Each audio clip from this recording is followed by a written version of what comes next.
président du groupe LR au Conseil de Paris, élu du 18e arrondissement, conseiller régional et délégué spécial auprès de Valérie Pécresse, chargé des Jeux Olympiques et Paralympiques, ainsi que président de la commission du film d'Île-de-France.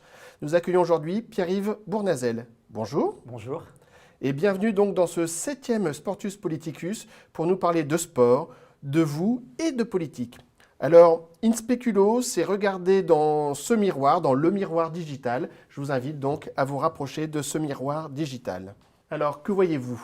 Je me vois.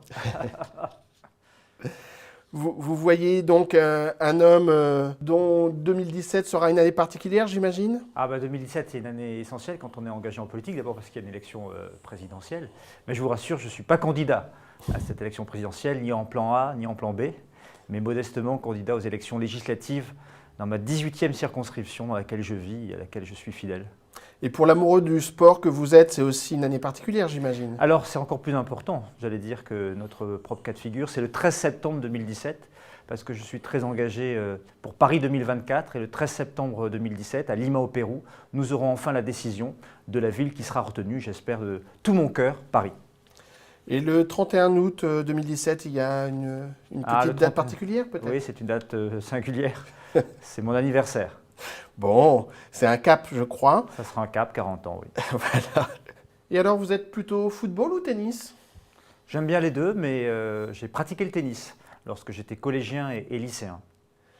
D'accord. Et vous êtes à ce moment-là plutôt Federer ou Nadal? Alors, quand je jouais, ils n'étaient pas encore là, mais je suis plutôt Federer. Quel a été le joueur qui vous a donné envie de jouer au tennis? Vous savez, c'est une femme, c'est Monica Seles. J'aimais sa détermination et sa rage de vaincre. Bon. Et aujourd'hui, en football, vous êtes élu de Paris. Vous êtes plus Paris ou Marseille quand même? Ah non, je suis PSG. 100% pour le PSG. Et Paris, qui vous a fait vibrer? Bianchi, Sousi, Rai, Rony, Paoletta ou Zlatan? J'ai aimé Rai à une autre époque. Je l'ai d'ailleurs rencontré au Brésil à Rio l'été dernier, dans le cadre des Jeux Olympiques et Paralympiques 2016. J'aime bien maintenant Cavani, par exemple. Une autre photo maintenant dans ce miroir. Jean-François Lamour. Oui, Jean-François. Qu'est-ce qui vous évoque? Un grand champion d'abord olympique. La fierté, la France qui gagne. Je connais Jean-François puisque maintenant c'est un élu de Paris. J'ai beaucoup d'amitié pour lui, beaucoup de respect pour son engagement à la fois olympique et puis son engagement politique. C'est un homme convaincu, qui a des valeurs. On n'a pas toujours été d'accord sur tout, mais j'ai beaucoup de respect pour lui. Et vous l'imaginez plus dans une vie politique ou dans la vie olympique désormais? Je crois qu'il pourrait faire les deux sans aucun problème. Il pourrait être un très grand représentant du monde olympique, mais il peut être un très grand ministre aussi. Un autre homme dans ce miroir? Alain Juppé. J'ai beaucoup de respect et de considération pour Alain Juppé. J'ai été un de ses porte-parole pendant la campagne des primaires. Malheureusement, nous n'avons pas gagné, mais c'est ainsi. J'ai beaucoup de respect parce que c'est un homme d'État, c'est un homme différent des autres. C'est-à-dire qu'il a un cap, une vision pour le pays, il a le sens de l'intérêt général. Il est un excellent maire de Bordeaux. Je rappelle qu'à Bordeaux, il a amené de l'emploi, de la formation professionnelle. Il a décloisonné les quartiers, il a transformé cette ville, il l'a embellie. Et j'ai eu beaucoup de fierté à le servir et je pense qu'il manque à la France. Alors lui, président, quelle aura été la place du sport? J'ai travaillé sur le projet sport d'Alain Juppé parce qu'il avait vraiment fait un cahier sport qui avait été piloté notamment par Jean-François Villotte. Et on avait beaucoup de propositions, notamment sur le sport professionnel et l'accès de tous, quel que soit son quartier, quelle que soit sa génération, à la pratique sportive. Et on avait des propositions pour l'école, pour les centres de formation professionnelle, mais tout au long de la vie, comment permettre à chacun de rentrer dans le sport de manière facile, le sport et la santé. Enfin, on avait beaucoup travaillé sur des propositions innovantes, mais je pense qu'aujourd'hui, notre candidat va les reprendre. Alors justement, votre candidat, est-ce qu'il peut incarner aujourd'hui, François Fillon, une chance pour le sport en France? Écoutez, Jean-François Lamour accompagne d'ailleurs la candidature de François Fillon, donc il est sensible. J'ai vu que Pierre Durand aussi travaillait sur le projet sport de François Fillon, et donc il faut faire attention. Le sport ne peut pas être une matière négligée. Le sport, c'est une question de société.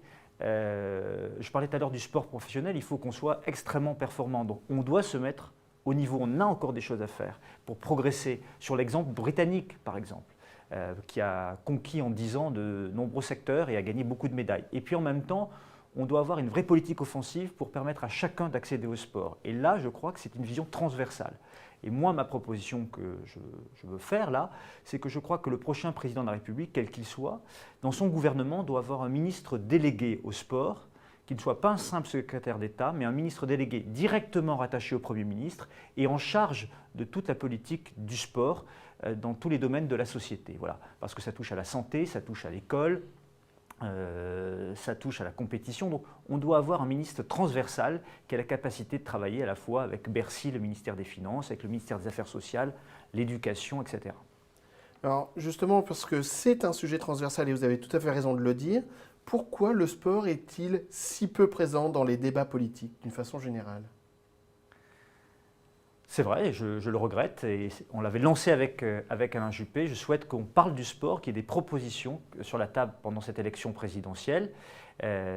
C'est un sujet transversal, mais Paris 2024 peut être l'occasion de parler de ce sujet-là. Et d'ailleurs, on travaille beaucoup au travers de Paris 2024 à l'héritage de la candidature et notamment comment faire accéder un certain nombre de publics au sport, faire découvrir le sport, les valeurs du sport, bien sûr, c'est le respect, c'est le collectif, c'est le respect des différences, c'est toute la politique de santé. Aujourd'hui, on a affaire à une augmentation de l'obésité chez nos plus jeunes. Il faut aller vers une politique publique plus offensive en matière sportive.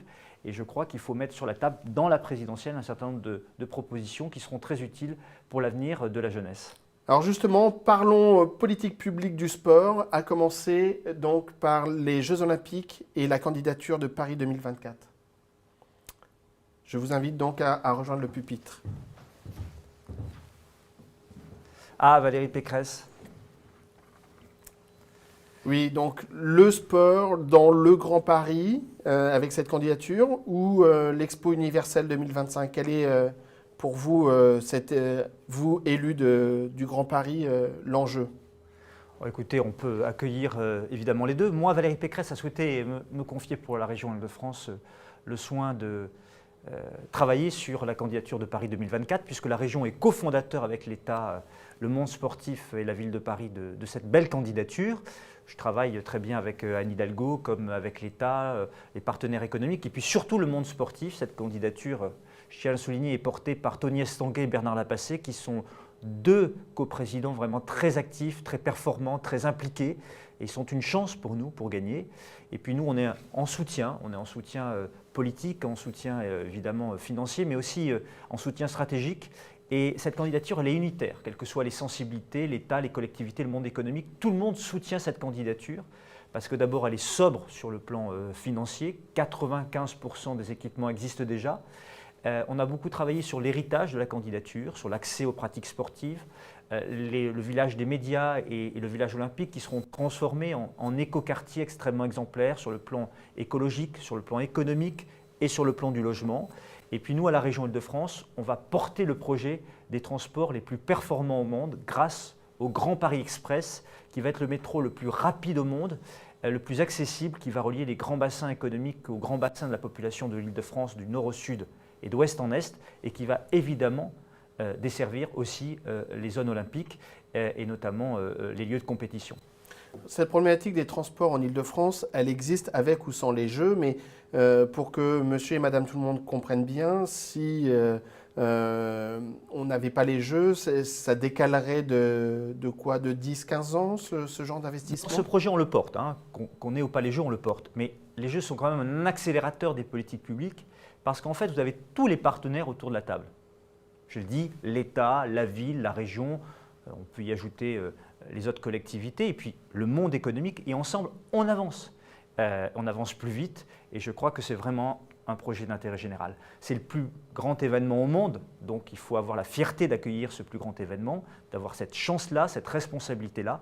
Et en même temps, il faut se dire que derrière, on peut y gagner en termes de dynamisme économique, d'exemplarité écologique. On peut faire avancer un certain nombre de projets qui assurent à la fois notre mobilité, notre bien-être, et que des millions de Franciliennes et de Franciliens vont pouvoir bénéficier de l'impact de ces Jeux. C'est ce à quoi tous ensemble, on a travaillé. Alors la semaine dernière, nous sommes passés de la force d'un rêve à Made for Sharing. Qu'est-ce qu'on doit entendre et comprendre derrière ce virage? Alors, c'est une continuité assez logique. D'abord, le partage. C'est le partage parce que c'est essentiel dans notre société aujourd'hui. Le partage de la pratique sportive. Quand je parlais tout à l'heure de notre nouvelle politique des transports, c'est décloisonner les territoires. C'est d'avoir la volonté de faire vivre toutes les générations, de ne pas trier les citoyens en fonction de leurs origines, de leur quartier, de leur âge, mais la volonté de construire le monde de demain. Et c'est ça aussi les valeurs de l'olympisme et du paralympisme. Donc on est là-dessus. Et puis nous avons fait le choix collectif d'avoir aussi le slogan en anglais pour parler au monde, pour parler au Comité international olympique, à la presse internationale. Mais on le décline très facilement ici en France pour agréger, rassembler et fédérer toutes les forces qui veulent la victoire de Paris en 2024, pour 2024. Alors, la dernière étude de Sport et Citoyenneté pour le compte de la Commission européenne fait apparaître un nombre de 210 millions d'inactifs dans l'Union européenne, soit un surcoût de 80 milliards d'euros par an en dépenses de santé, dont 5 milliards pour la France. Vous l'avez évoqué tout à l'heure. Comment répondre à cet enjeu de santé publique? C'est essentiel. C'est la raison pour laquelle je crois qu'il faut renforcer les disciplines sportives dès l'école, c'est-à-dire de donner de l'appétence et du goût au sport. La pratique sportive, c'est bon pour la santé et puis c'est bon pour la citoyenneté, pour connaître l'autre dans ses différences. Et puis, je crois qu'il faut qu'il y ait des parcours aussi et des incitations. Et donc, il faut décloisonner un certain nombre de freins. Et c'est ce que nous allons proposer dans les semaines et mois qui viennent. Et puis, il faut bien se rendre compte que le sport, c'est bon pour la santé physique, mais c'est bon pour la santé mentale aussi. Et donc, il faut qu'à tout âge, on puisse accéder au sport. Et donc, c'est là-dessus un enjeu de société majeur. Il faut faire de la France une nation sportive, mais surtout une nation de sportifs. Alors, c'est déjà l'heure de la fin de notre entretien. Peut-être. Et déjà, je vous invite à aller chercher sur votre gauche un petit présent. On a pensé à vous et à l'ouvrir et évidemment à le commenter. Je le ramène là? Oui, bien sûr. Merci d'abord.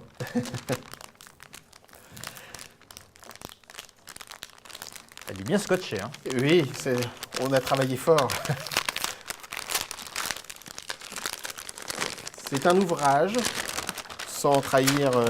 Je l'avais senti. Bon, je vais déchirer le papier cadeau. Oui, allez-y. Ah! Wonder Sport Woman, qu'est-ce que ça vous évoque? Écoutez, ça m'évoque tout de suite Amélie Le Fur. Vous savez, moi j'ai découvert cette championne extraordinaire aux Jeux paralympiques. Je ne la connaissais pas avant, à Rio, et j'étais époustouflé. D'abord par son talent, mais par cette énergie, cette volonté de gagner, de transmettre de belles valeurs. Et donc, moi, je suis tout à fait sensible depuis très longtemps. Je vous l'ai dit tout à l'heure, d'ailleurs, je ne m'attendais pas à ce cadeau. Mais je suis très sensible au sport féminin, puisque très jeune, à 14-15 ans, j'étais fan, moi, de Monica Seles. Eh oui. C'était une femme. Et voilà, donc je crois à l'égalité de manière générale entre les femmes et les hommes dans toute la société, à l'égalité professionnelle et aussi dans le monde du sport. Voilà. Et donc je crois que chacun pourra bien s'inspirer de cet ouvrage parce qu'il existe encore du machisme dans le sport. Justement, les femmes, dans le rapport, dans l'étude menée par Sport et Citoyenneté, cette étude fait apparaître que 33,9% des femmes sont frappées par l'inactivité, alors que 27,9% pour les hommes, contre 27,9% pour les hommes. Quel levier actionner pour accroître le nombre de femmes sportives? Je crois que le monde du sport doit s'ouvrir. Et il le fait d'ailleurs. Et de plus en plus de femmes accèdent aux pratiques sportives. Mais Je crois qu'il faut vraiment que la société soit décomplexée sur ces sujets-là. Aujourd'hui, on le voit dans de nombreux sports, les femmes ont un niveau équivalent des hommes. Voilà. Et donc aujourd'hui, il faut le mettre en avant et il faut que ça passe aussi par la télévision, c'est-à-dire de valoriser autant le sport féminin que le sport masculin. On l'a vu par exemple sur un autre sujet, quand des femmes arrivent à un niveau d'excellence, elles font autant vendre des journaux ou autant de téléspectateurs que les hommes. Donc ça, il faut le promouvoir aussi. Et puis de la même façon, je crois que la parité, l'égalité entre les femmes et les hommes est un enjeu de société. Et plus il y aura d'exemples féminins de réussite, plus les femmes auront envie de s'engager dans le sport, de pratiquer du sport. Et je crois que là-dessus, on va y arriver parce que c'est en train d'évoluer dans le bon sens. Pierre-Yves Lournazel, merci beaucoup pour ce temps consacré au sport. Merci. Et à échanger avec nous. Merci beaucoup. Au revoir. Au revoir.